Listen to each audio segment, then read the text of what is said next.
Today is Saturday. That means that we're hitting another film. Another great one. Another one. As myself and Joey Black would frequently say. We got a little caught on the DJ Khaled thing for a while. Maybe we won't say it today. Maybe we will. I'm not sure. You're going to have to listen to find out. So that's my hook that will get you in here to listen to the whole episode just to see if we say another one. So here we go. Here's another one. What's the movie today? It's Pineapple Express. That's what it says on this cue card that's in front of me. They send me these in the mail every day. So Pineapple Express, that's what we're doing. Everybody light up and enjoy. The Natural Habitat Podcast.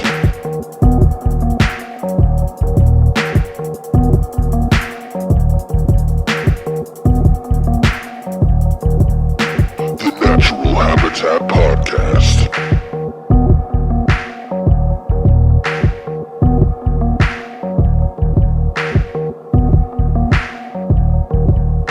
The Natural Habitat Podcast.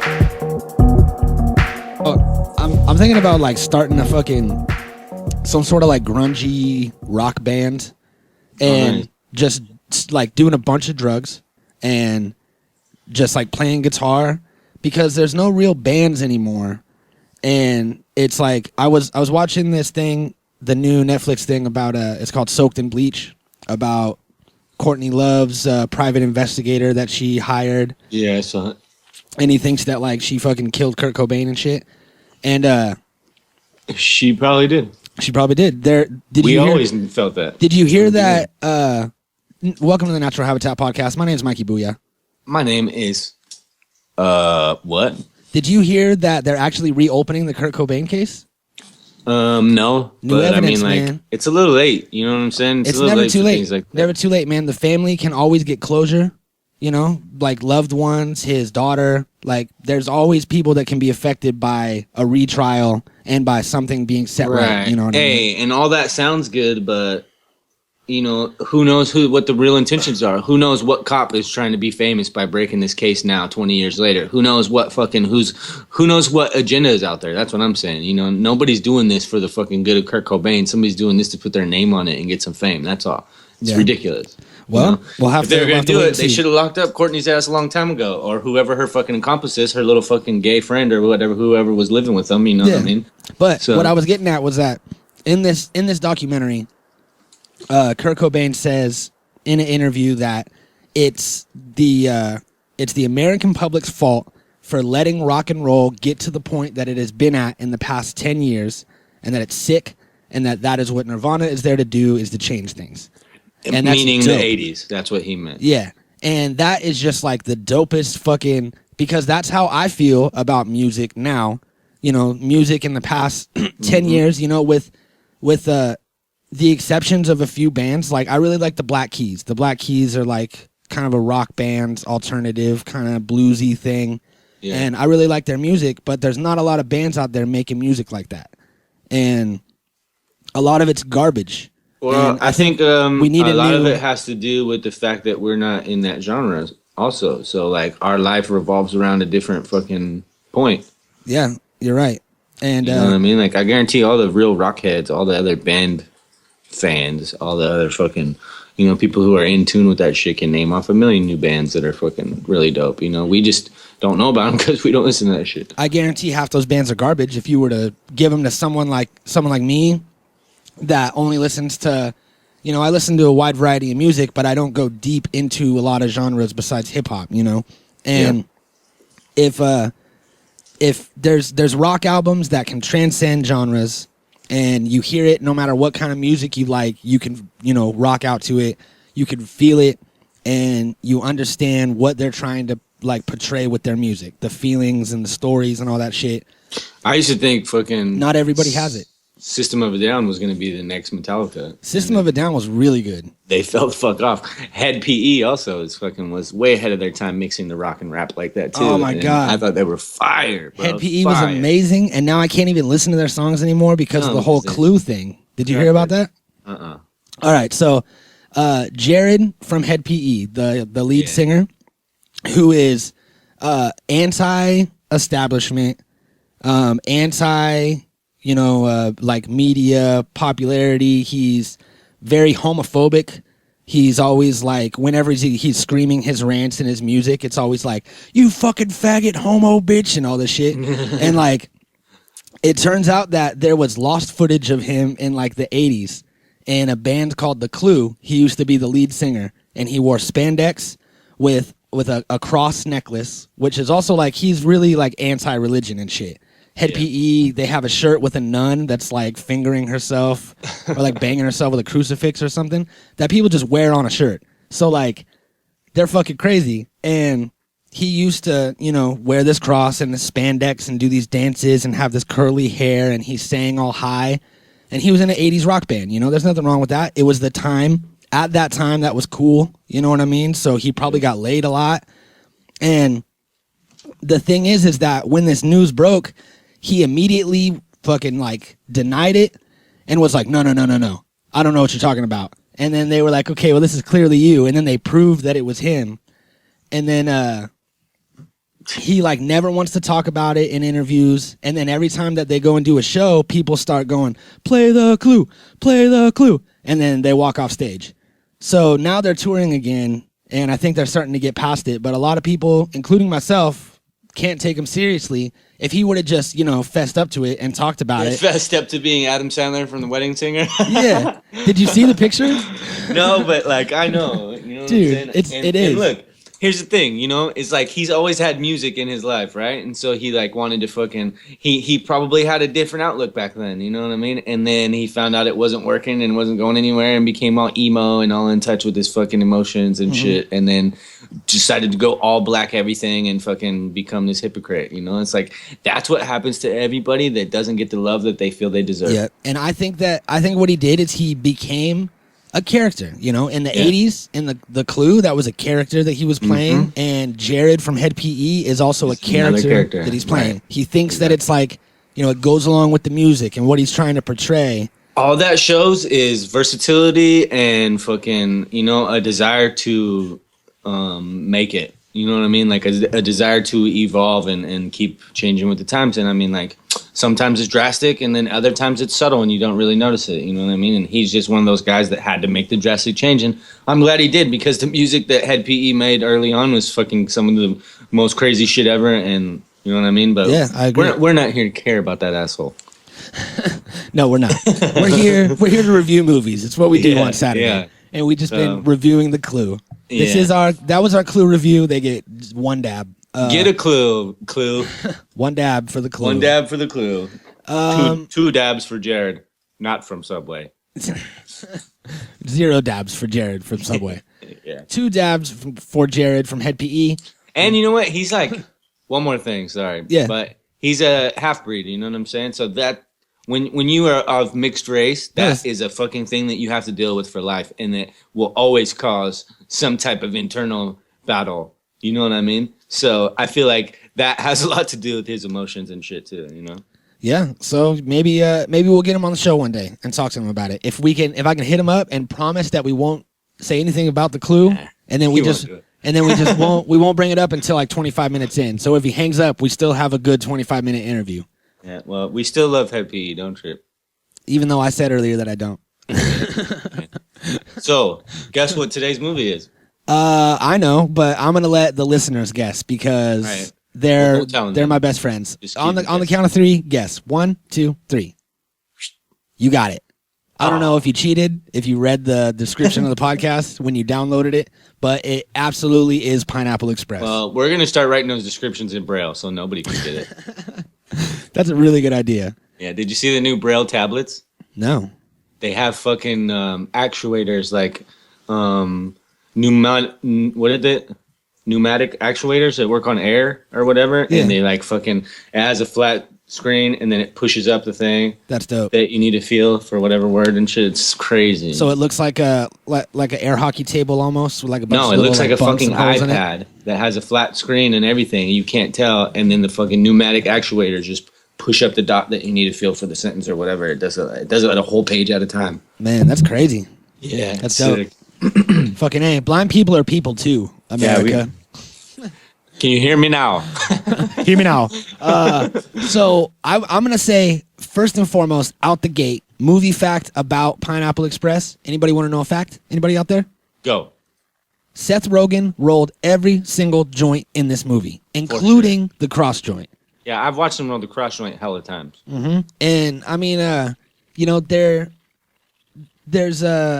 they were making this movie themselves, kind of, on a small budget. They're all friends and shit, and they could have had some guy rolling joints while everybody else was doing their jobs. I mean, Seth Rogen was like the number one star of the movie, and fucking he was probably top billed. I'm gonna say either first or second, and I think probably Franco's the top bill because he has the actual celebrity.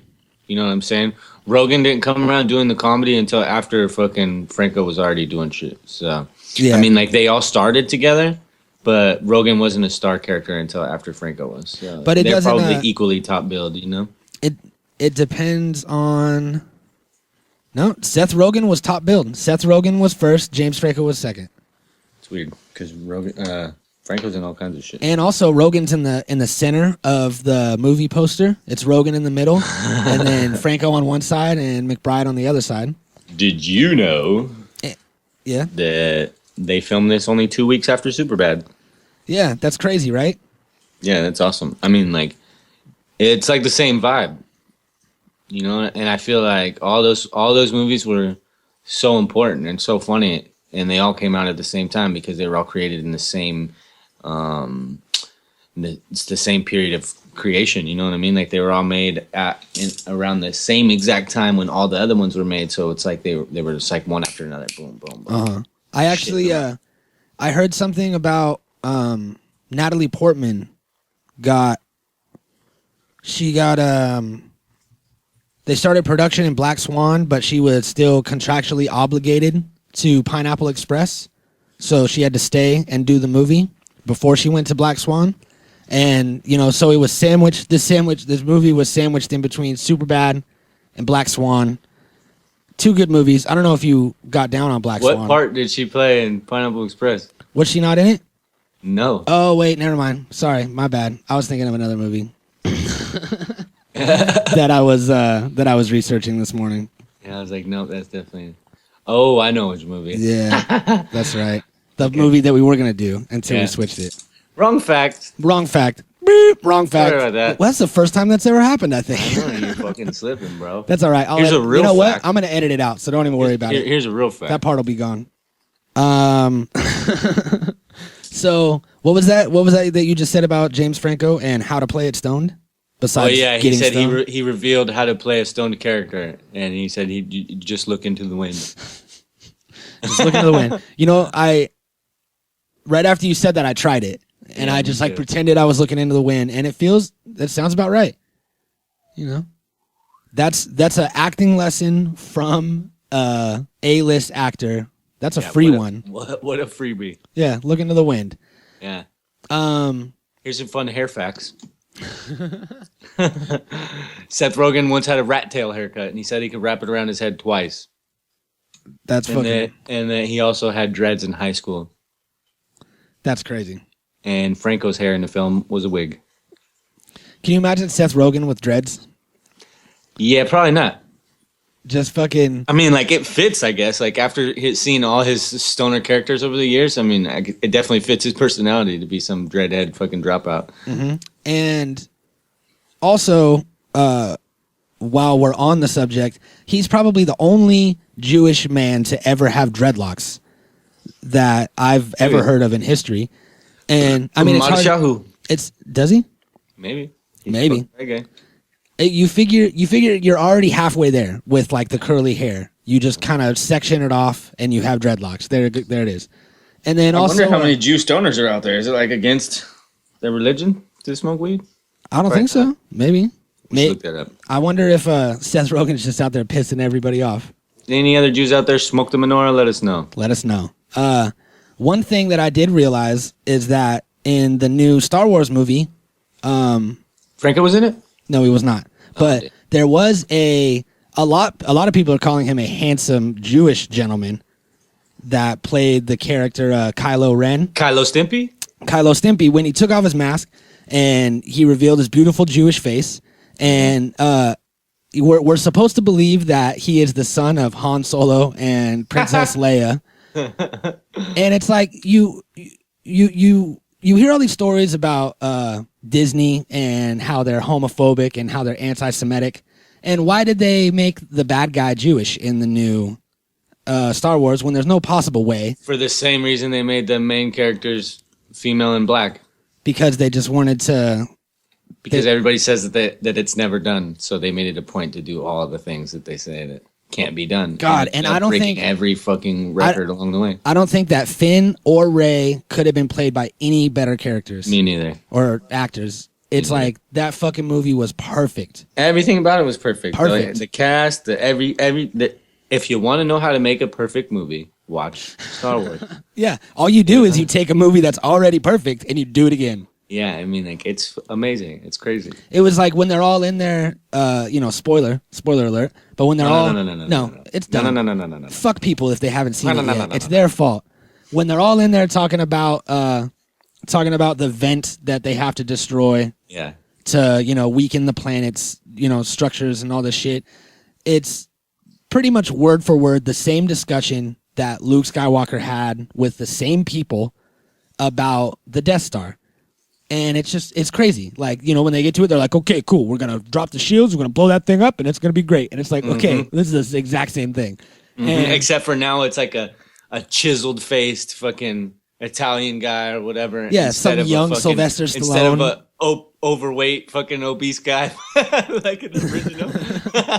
Yep. He looks like a young Sylvester Stallone to me. He does. He looks like something. Mm-hmm. And fucking, did you see...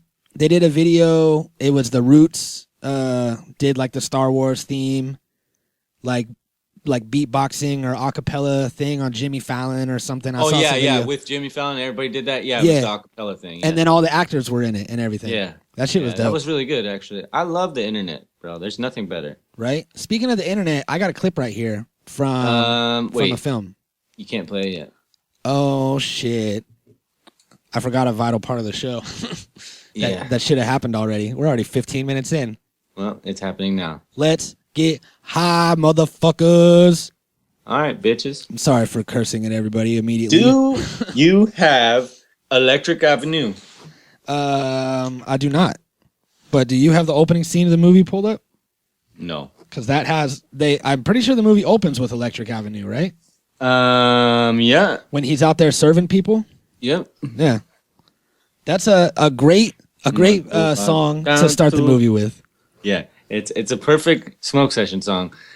It's like, hey, take that shit to the next level, eh? Yep, and it's like we were talking about it before with Dazed and Confused, that it's all about the music that you get for your movie, whether it be music that's recognizable and popular music or music that's made for the movie very well. Yep. And this is a classic example of doing it right. They're fucking smart, dude. Judd Apatow's smart. He knows how to appease the stoner community. I think he's my favorite director. Yeah, he's definitely up there for me. Producer, I think he's my favorite ever, hands down. Mm-hmm. So you got that track? And his fucking kids are uber talented too. Yeah, they are. So what? You got that track? Oh no. Was I supposed to pull that up? I was lighting the torch. Was I supposed to pull up Electric Avenue? I think you were. Holy shit! All right, I got it. I'm on top of it. Don't worry about it. If you are unfamiliar with how this works, you must have been living under a rock. You don't know how a fucking NHP smoke sesh works. But it goes like this. You flick your Bics, you snap your pics, and you hashtag them NHP smoke sesh.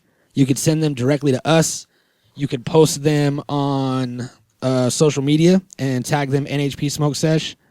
Either way, just a picture of you blazing with us, and we'll all be smoking together. So this is Electric Avenue by Eddie Grant, and we're going to get into it right now. Dale Denton. Get high, motherfucker. I swear to God, if it plays an ad, I'm going to be pissed. It's playing a goddamn ad. So for the next Thanks a lot, YouTube. For the next 15 seconds, I'm going to bitch about YouTube. Can we have a professional fucking YouTube account, please? What the shit? Yeah, right. What do we got to do here? Do we got to You pay? gotta pay for it. How much? How much? It's a monthly service. You have to pay for it to have no ads.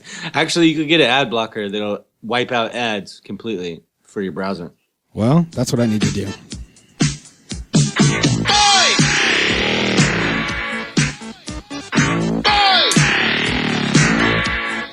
Now in the street there is violence, and then a lot of work to be done.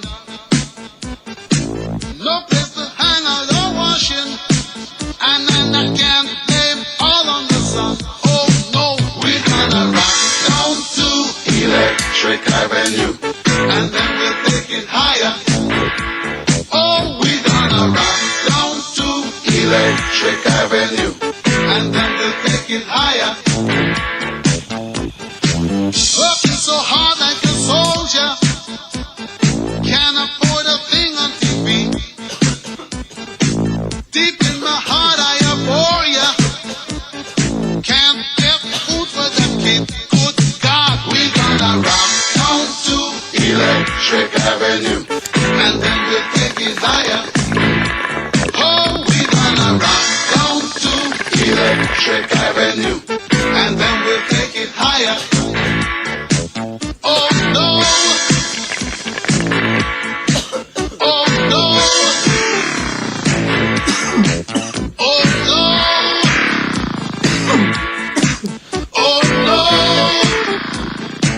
Oh no! We gonna rock down. If anybody would like to go and check out this music video for Electric Avenue by Eddie Grant, he is strangely upset. He's in a lot of the video, he's sitting on a couch in what looks to be his grandmother's house, and he is like a Rastafarian dude with long dreadlocks, and I think that maybe that's why it was the opening song in the movie, because Seth Rogen like felt connected to him because of the dreadlocks, and he looks very upset. The song seems very happy. It seems like we're gonna go have a good time, but he's mad. It's almost like he's singing a song about like, maybe I have to listen to it again because it looks Here's like he's a fun oppressed. fact we don't know. What's that? Did Seth Rogen pick that song or no? Probably not. No, but if we can assume, we can guess and say he did. If Seth Rogen is rolling all the joints in the movie, then I assume that he did everything else. Yeah. So, Well, we would hope. yeah, But we would hope. But you know, I never saw that music video before in my life, and seeing it now, he looks very upset, and it doesn't seem like it goes along with the theme of the song. But maybe it's just me. Well, Go check it out for yourself. cheer up, buddy. Don't tell me that. Tell Eddie Grant that. I was. That's what I was talking to. Oh, okay, Your name cool. Eddie? Chill out, bro. Hey, don't tell me that. Were you talking to me that time? Play your clip. I got it. Brass tacks. Yes. Just got a shipment of the dopest dope I've ever smoked. Hands down, dopest dope I've ever smoked. Right Not here. better than the Blue Oyster weed. It can't be. My I friend, can't handle better than This is like if that Blue Oyster shit met that Afghan Kush I had, and they had a baby, and then meanwhile that crazy Northern Light stuff I had, and the super red espresso snowflake met and had a baby, and by some miracle those two babies met and fucked. This would be the shit that they birthed. that. Wow. Yes. This is the product of baby fucking. Smell it. Okay. Smell it. Enjoy. It's like God's vagina. Yeah. Oh, What do you want to bathe in it? I just want to live in here. Yes. You want to be it? Oh my God! I just want to shove it up my nose and have that smell all day. That's amazing. Shove It's it anywhere you like. Beautiful. What's it called? Pineapple Express. Pineapple Express. Yes, it's this thing like El Nino, this airflow that comes from Hawaii and Canada, and it gets the dirt, mixes it in with the weed in a very special way. It's actually very scientific. I won't go into it right now, but I am the only guy in the whole city that has it. Only 10 bones more for a quarter. Okay, I'll take a quarter. All right, you're on. Thank you very much. Let me. That's a fucking salesman right there, Yeah. And what fucking universe is anything only $10 more for a quarter? right? Come on, man. That was You can tell Franco don't smoke weed by that statement alone. You know what I'm saying? Like, whoever wrote that wasn't looking out for you, buddy. Only $10 more for a quarter. 10 bones more for a quarter, man. Yeah, right, motherfucker. Who are you fooling? I think. Well, I think what he's saying is that it's $10 more than his regular price for a quarter. You know what I mean? Say if a quarter is like $80, I don't know what his quarters are, and then he's like, only $10 more for a quarter, so $90. Possibly. Yeah, but either way, well, I like the little fucking music that was playing in the background too. Right? I thought that was extra creepy. I never noticed that until like not watching it and only listening to it, and I was like, "Whoa." Yeah, it was. And I love that scene, dude. Like where they're chilling together, and their dynamic is crazy. Yeah. I know that they met when they first came together for Freaks and Geeks, and it was one season that they did. A lot of people got their start there. We talk about it a lot. We're eventually. Let me say the best season of television ever. Yeah, I would say that. Yeah, because like it was the show that was so good it only needed one season. Right? They just they did it all. They covered it all in one season. They explained childhood, high school, all of adolescence, all in one season of show. Mm-hmm. And that's it. So, Joe Rogan, Seth Rogen, wrong Rogan. Seth Rogen was 17 and James Franco was 21 when they started that show, and they apparently bonded for life after that. They went through a lot of stuff with The Interview recently. When they released that movie, there was a lot of threats on movie theaters that were going to show it from, North Korea and all this shit. I remember all the backlash that happened when it came out. And at one point, Seth Rogen texted James Franco and said, "I'm glad that it's you that I'm going through this with." And that is that's best friend shit. You know what I mean? Yeah, those guys are like connected for life. To say that, like, I'm glad that I'm going through this with you, bro. Like, that is some deep shit. I want to be inside you, Holmes. Mm-hmm. And they both apparently hate the term bromance and never use it, but they are the epitome of bromance. Yeah, that's why. You know what I mean? Like, and it's funny because it's like that psychology shit, It's like you hate the things that remind you of yourself, or like that you hate the things in people that you hate about yourself or whatever. And it's like, of course they hate the bromance because they live it, It's just like their fucking friendship is so crazy. Is Franco gay or not? I don't know. Who knows, right? The world. It seems like the world doesn't know. Is Franco gay or not? For sure, Franco doesn't smoke weed and never has. And never has?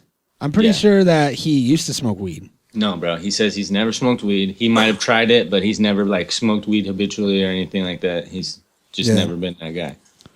And it makes sense because he's really weird. He does a lot of weird shit. He's like a fucking... He paints and does all these other things, and he gets into his characters kind of like Johnny Depp. Mm-hmm. You know what I mean? I follow him on Facebook, and he's a fucking weirdo, 100% all the time. Yeah. Which is dope, I think it's cool that he's out there being weird and funny. Yeah, me too, because we reap all the benefits, you know what I'm saying? We get all these funny ass movies and all these cool things. But I think that I think that either I have one of two theories for James Franco's sexual orientation, all right? One is that he doesn't care who or what he loves.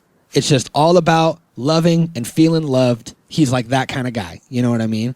Right. Or he doesn't have time for sex and feelings of the flesh, and he's just all about creating and being artistic. Both awesome scenarios. But there was a text message scandal that went down a few years ago with an underage girl. Do you remember that? Yeah. So that's what I mean. It's like I think he's trolling everybody. I think he does it just to keep everybody guessing. That way he makes both genders want him more. You know what I'm saying? It's like, if I remember, you're gay, then you like him.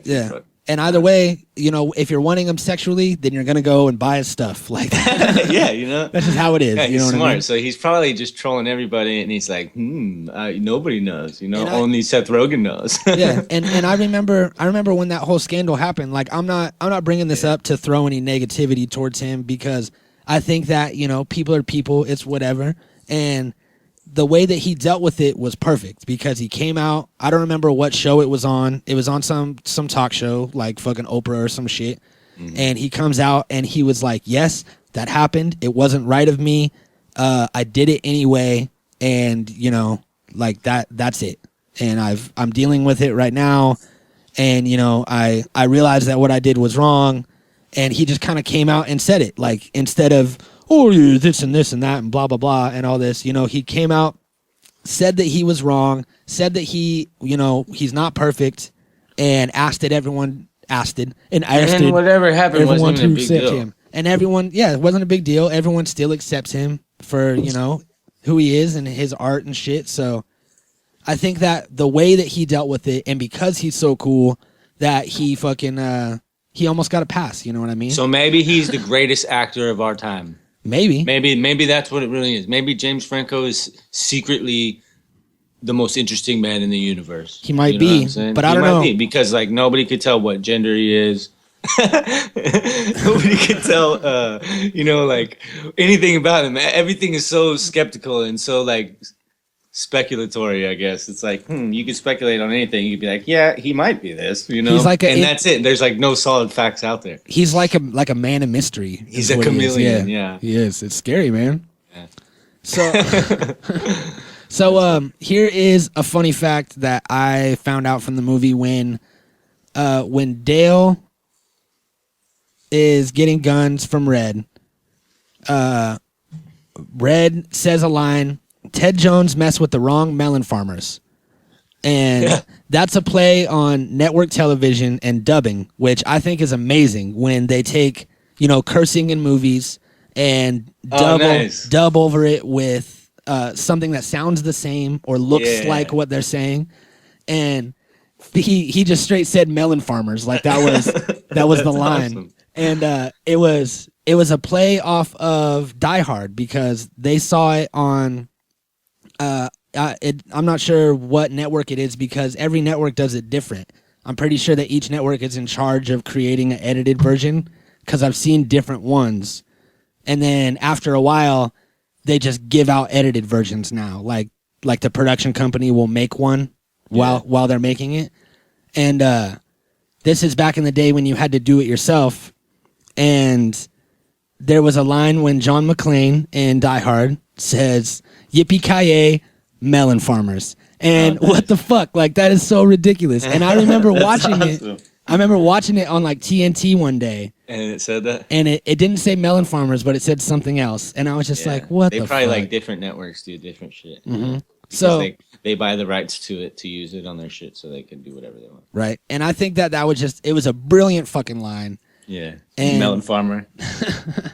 Ted Jones messed with the wrong melon farmers. Yeah. That's good. And you know, just like how they were like stabbing at the industry that they are in. Yeah. You know what I mean? And which is always another important thing about this movie is like how all these guys stick together. You know what I mean? They're all in the same movies together all the time. And like that is one of the coolest things about their clan. It's also the same with like Adam Sandler and all of his homies. Adam Sandler does it to the max. You know what I'm saying? Every movie he does, it's like 20 of his friends. You know what I mean? He only has his friends in it. Yeah, and so I feel like these guys really stuck together because of Judd Apatow. He like created this like family bond with all these characters, and then they picked up the rest on the way, like fucking Craig Robinson and all the, you know what I mean? Yeah. All the other little ones. And, people are added in, and then they join the family. Like I was watching an interview with Channing Tatum. Because it was announced that he was in The Hateful Eight, right? Yeah. And he was kept out of all the previews. They didn't show him in any of the shit, and then they announced it like the day before the movie came out. And he did an interview, and he said that he was there on the set, and he was like really nervous and shit.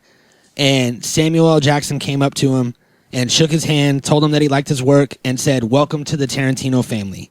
Like, you're now part of the family." And then he realized he was like, all these people have been doing movies with Quentin Tarantino forever. So he was like, hopefully, you know, I am in good enough graces to where I now have roles in Tarantino movies. Yeah, and possibly the Rogan family too, because which is dope. This is the end, so it's cool that it's cool that, you know, they'll find people in Hollywood that are, you know, already established, paying their dues, doing their own thing, scoop them up and add them to this little acting family that are always reoccurring in all these films, you know? Every director has their little family that they use. Yeah, and I say fucking keep them coming. You know what I'm saying? Like, keep bringing that shit. You know, Yep. we want a fucking 100 more. You know what I'm saying? Like, we want a fucking another Pineapple Express. Yeah, you know? But because I think maybe that- not Pineapple Express, but another one like it. Or like, you know, we want another fucking Your Highness. We like all the shit they do. You know, like they got endless amount of ideas. Keep the group together and fucking keep making them legit. And keep adding new people, because I think that the best part about movies is when there's unknown, like Star Wars. I didn't know, you know, a lot of the main characters. I hadn't seen them before, so I just assumed they were their characters instead of them being them. And well, yeah, they did that with fucking Michael Cera and Jonah Hill and fucking McLovin. yeah, and Superbad, it was like their debut, so you just assumed they were those kids. Like, Yeah. So they could do that again, you know what I mean? Like, I have faith that they will, dude. I think that they're all gonna do more shit soon. Yeah. I think it just comes in waves. I think everybody has to like do their own projects too. I think like, it's probably all in the works right now, and we just don't know about it yet. Yeah, I wish we did though. I wish there was some little leakers. If you're listening, Rogan. Leak that shit. I wonder if there's any Let's smoke upcoming cross stuff joint together you on know? their IMDb's. Yeah, I don't know. I think remember that site I was telling you about? We could probably find out on there. Probably, right? Yeah. That upcoming movie shit. So I found out that Seth Rogen told Rolling Stone that the original budget of the film was $20 million, but they were only allotted $25 million or $50 million. Sorry. $50 million was the original budget, but they were only given $25 million because of the drug-heavy subject matter. And this was the first marijuana-themed comedy to gross over $100 million. Damn. So they got shit on you. Yeah, they got their budget. They got their budget cut in half, and then they quadrupled it. Yeah, and they're like, see, this is what weed does in the world. Mm-hmm. And it is true, right? Like, if it did that to that movie, it'll do that to everything in life. And it always does, and everyone is like a new little win. Mm-hmm. So here's one of my favorite parts from the movie. It's very subtle, and it's only one part. Not a recurring character, but I thought it was funny as shit. All right, cool.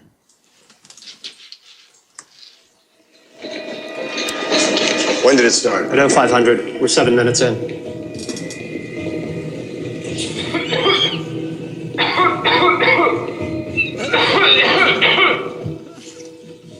Okay, Private Miller. You've been smoking item 9 for 7 minutes and 13 seconds. We're going to ask you several questions. How do you feel? Well, sir, I feel like a slice of butter melting on top of a big old pile of flapjacks. Yeah. Okay, Private Miller. When you think of your superiors, what emotions do you feel?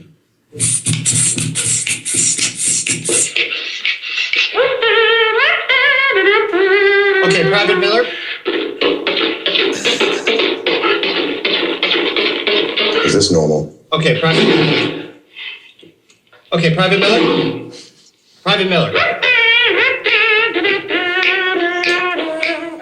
Answer the question.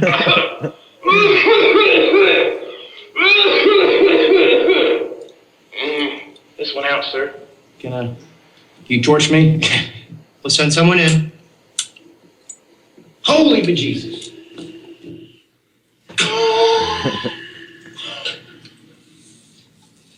Private Miller, answer the question. What was the question again, sir?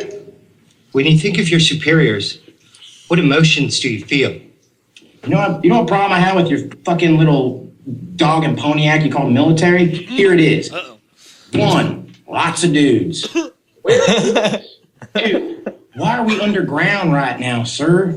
Why can't we be out in the open? Why aren't we in a square right now? Why aren't we talking to people? Let them know item 9 exists. Get it out. Shout at the rooftops. This is great. This is the bee's knees, item 9. Private, we need you to be serious. I'm serious. Your dick, my mouth. That's inappropriate.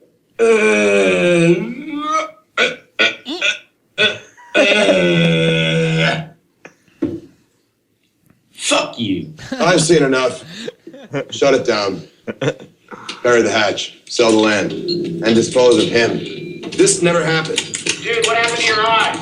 Hey, hello. Bleep, blurp, bleep, bleep, blurp, blurp. Can you guys understand me? Hey, where are we going? This is General Bragg. We've reached a final conclusion on item 9.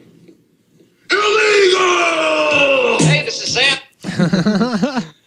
Fucking Bill Hader, dude. I love him. He is the best, Yeah. right? In everything he does. He was one of my favorite characters in all the Night at the Museums and shit too. He was so good in those. Yeah. And you his know, subtle comedy, you know what I mean? Like the shit that he does is fucking hilarious. and you know who he's most recently credited for is BB-8 from Star Wars and Force Awakens. Yeah, so sick. Yep. So sick. So what a fucking guy, you know what I'm saying? Yeah. He probably jumped at the opportunity to Bill do something Hader's like the that. shit. He's it was like, yeah. it was Bill Hader's and Bill Hader's and Ben Schwartz's. May the Schwartz be with you. Mm-hmm. And also with you. So it looks. I heard that that's coming out. What? Another Spaceballs. Another Spaceballs? Yeah, Yeah, that'll be good. supposedly. So we'll see. But It looks like in 2016, Seth Rogen is going to be in something called Sausage Party. huh? So, Who's in it? Kristen Wiig, James Franco, Nice. and Seth Rogen and Selma Hayek. Damn. Yeah, that's going to be good. Yeah, that is gonna be good. Paul Rudd, Jonah Hill, Edward Norton, David Krumholtz, Bill Hader, Michael Cera, Danny McBride, Nick Kroll, Damn. Craig Robinson.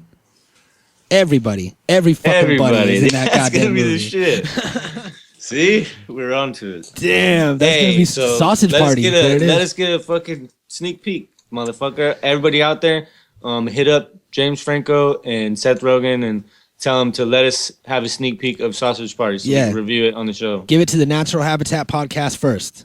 Yeah, tell 'em. Give us the trailer. Yep. No, not the trailer. We want the fucking movie.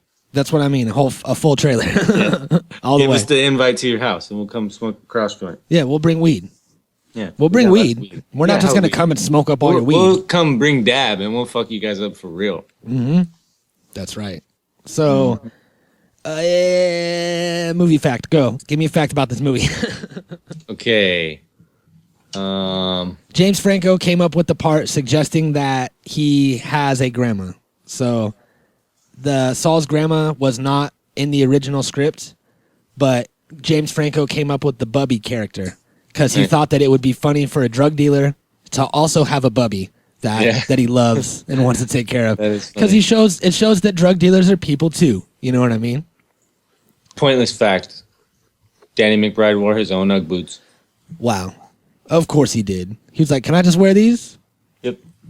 I also I read somewhere that when Danny McBride was tied to the chair, that everybody just kind of left him there, and Seth Rogen stayed and kept him company for a long time. So he was the only one that would just kind of chill with him and hang out, and everyone else would go and leave and do their own thing. So say if they would break for like 15 minutes, everybody would go to like arts and crafts, and he would craft services, not arts and crafts.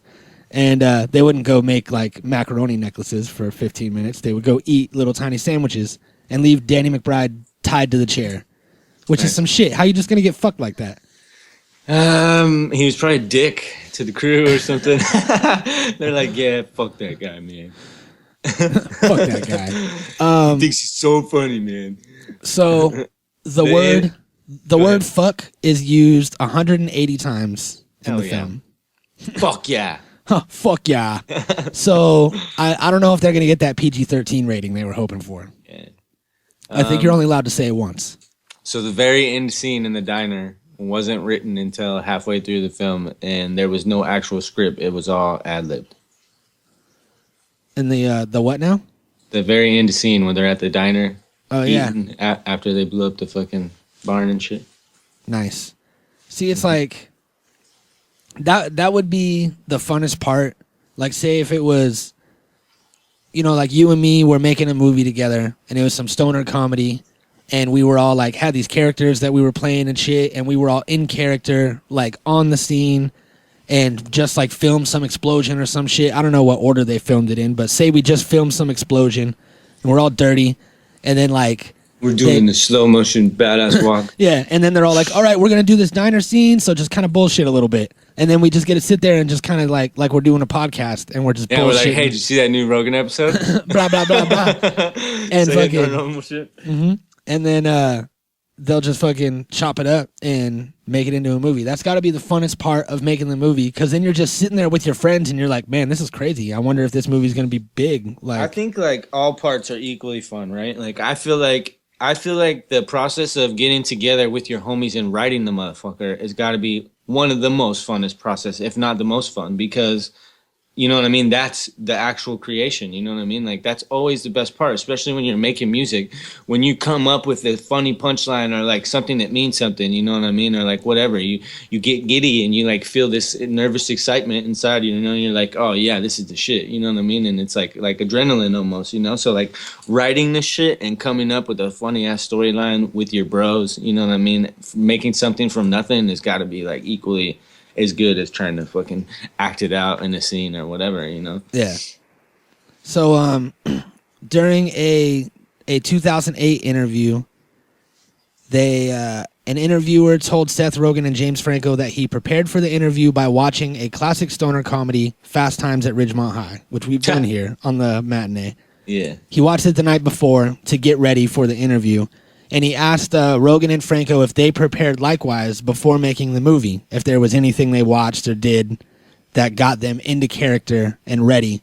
And Franco said that he prepared by making out with Spicoli because he had just released the film Milk, which I never saw Milk, but it came out in 2008, where him and Sean Penn are lovers. Yeah. So he said that that's how he prepared for the role, that he made out with Spicoli. So Right. I think it's a pretty good answer. Yeah. It's quick. Yeah. I bet Franco was like, damn. I mean, you know, or Rogan, I mean, he's like, damn, my bad. Mine wasn't as good. I just watched the movie. That's all. My bad. Yeah, my bad. My bad. So is that it? I got it. Do you got some more? Yep. Check it, son. Oh, you sack of shit. You know what a pain in the ass you did. No, man, I don't want to get out. Hey, let's go. No. Where am I, man? You know what a pain in the What, ass? man? You guys started it, man. I don't even want to be here. Shit, did I do that? Hey, hey. Motherfucker! Man! Stand back. What? Ted wants him alive. Why are you holding me back? Ted wants him alive, okay? I should be kicking his fucking teeth If in. anybody's gonna beat him up, it's gonna be Ted. I look like Hamburglar and an elephant man. Like someone fucked you up with a coffee pot, man. Professional. Professional on this, Whatever, bitch. man. And where were you? I was there. You're supposed to be my partner. I was there. No, you wasn't there. How did this happen then? Got I take the reflex, hit. man. That's how it's gonna be. Fuck all this, you know? Get him out of here. Take him downstairs. Get this make asshole it out out. of my sight. Come on, I don't want to go near this guy. What's down there? Fucking Rancor? Tough. I got a lot of feelings. And you hurt. Damn near every one of them. This ain't over. You know you're gonna die, right? Yeah. I'm gonna kill the fuck out of you. I hope you enjoy these last 17 minutes of your life, because when Ted get here, he gonna be like, kill that motherfucker. Kill your motherfucker, man. Watch your head. So funny. Fucking Craig Robinson's dope. Yeah, he's super funny, man. He's like probably one of the best additions to the group for sure, because he just like hilarious, like abrasive hilarious, you know? He killed it as DJ Request. I'll never forget Yeah, that I role. love that part too. Yeah, he was fucking awesome in that. Yeah. Nobody tells DJ Request what to play. They'd be like, hey, play some of this. And he'd be like, oh, yeah, man, that's a great idea. And just drop the weirdest song ever. Yeah, I love he's it. awesome on his own too. He's hella sick. Yep. I saw him randomly down here. I was at the premiere of the fucking first Ninja Turtles movie on the opening night. Oh, yeah. And he was in the fucking lobby. I came told the out of the story. movie and I'm like wearing the fucking Ninja Turtle eyes And mask. you just pointed a poster at him. Yeah, and I just like pointed a poster at him. I'm like, is this real?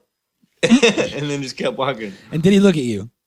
I don't know. I think probably. I asked this every time. I think he did, and then like turned around and looked the other way. He's like, "What the fuck is with this guy?" All right. I had a moment. My bad, dude. I had a moment. Well, imagine if you're just kind of hanging out downtown, I know. and then you turn around and you look, and there's just some guy that you've never seen before in your life, in a Ninja Turtle mask, just in a Ninja Turtle mask through a crowd, pointing a poster right at your face. Yeah. I probably wouldn't wave or anything either. I would Looking just like a overgrown fucking retarded Michelangelo. You shouldn't have been grunting so much, man. That's your fault. Yeah, I know. So my B, bro. So we were talking about your BM. We were talking about how strange James Franco is. Mm-hmm. Well, Judd Apatow told USA Today in an interview that during breaks on set, that James Franco would read the Iliad by Homer, the old ancient book. You know, the same guy that wrote what's the one? What's the old school book by Homer about Ulysses or whatever? I don't know, the Epic or something. I don't know. Yeah, whatever. That's not what it was called, but it was something like that. And that's what it was, the Odyssey. And he would read old school books while everyone else was probably sitting around smoking weed and bullshitting. He would just open up a book and read some Homer, and then he would get back into his stoner character when they got back into shooting, which is strange. That is funny. What a weirdo. What a weirdo. We love him. We love you, you fucking weirdo. Kinda. Don't blow it, bro. Yeah, You've been right. doing all right so far. That's right. Okay. We do want to be invited over to see a premiere Sausage Party, so Yeah, for sure. yeah, we don't love you that much. We're not going to be weird if you invite us over to your house, is what I'm getting at. Yeah. So I don't know, maybe. It might happen. Do you got one more clip? Because I got one more dab. I did, but it's not working. What? What kind of shit is that? What kind of technical difficulty riddled show is this? I'm working on it. I know, we're fucking very shitty at things. Yeah. Well, either way, Pineapple Express is probably one of the highlights of this buddy comedy genre that Seth Rogen and James Franco have created. I would say it's one of my personal favorites. I'm glad that we started with this, and it opens up a whole new avenue of Franco Rogan movies. Electric Avenue. A whole new electric avenue. I swear to God, dude. Lawrence approach to it, they say that we shouldn't laugh at it, etc., etc. When I've interviewed comedians, especially controversial comedians, like Billy Connolly, who can, nothing is taboo. Yeah. He says if it's funny, it's funny. What is your take on it? Obviously, you've written a film about drugs and about pot and everything like that, but what is your stance on it? I mean, I'm very pro-weed. Not just, for everything. Just rub it on your body. Use it instead of soap. I just think... Scottish television does not condone the use of drugs. But, making this movie, we actually put zero thought into any moral responsibility or obligation. It's kind of the last thing in the world we think of. We think, if we go to a movie, what do we want to see? And I don't want to see a message necessarily. I just want to be entertained. And, so we really have no... personally, I think we should be legal, and I think it's fine, but we didn't really try to hit anyone over the head too hard with anything.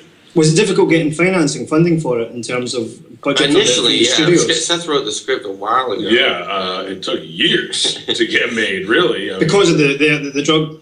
It's not just a little bit; it's the whole film. No, definitely. I think it was maybe the combination of the violence and the drugs. Yeah, but the other thing is, no weed movie. I would say, after our first weekend, we became the biggest weed movie of all time. No weed movie has made that much amazing. money. I think like $40 million is the most money. And I think that's Up in Smoke making $40 million. And so there also just wasn't a precedent, for these types of movies doing well. And we just thought, it's not because there's weed in it, it's just because they're not that good for the most part. So if we just made a good movie with a lot of weed in it, then people would be psyched about that. The other thing about it is, it certainly embraces the weed culture. Yeah. I'm sure, if you smoke marijuana, you probably like this movie. But from what I've been told, it's not necessary. You don't need to See, this is the only thing. I mean, I don't smoke pot. I don't smoke pot. Never have. Never have. But the thing is, you find yourself actually laughing at what you're seeing. Yeah. Which is which is supposed Did to it make you want to smoke weed? No. No? Exactly. See, there you go. See? That's Scottish TV and no way condones. Yeah. There you go. Just because, but it doesn't. It doesn't want me to make, it doesn't. Because you look at the characters and you think those guys are idiots, right? Yeah. Yeah, see, that's what we think. Like, I mean, as much weed, well, there's two edges to that story. Because I know as someone who smokes weed, I watch a movie where people are smoking a lot of weed and I just want to go smoke weed. But just because it looks so fun and great. That's any but if movie you don't, you watch. that's pretty You much watch Batman, it. you're like, I need it's to true, smoke it's some true, weed. yeah. Speed racer, man. But it's true. But I think someone who doesn't smoke weed watches it and thinks these guys are idiots. So it works both ways. Yeah, so I feel like these guys see shit a lot of the same way we do. Yeah. Yeah, they seem awesome. They seem like they'd be fun to hang out with.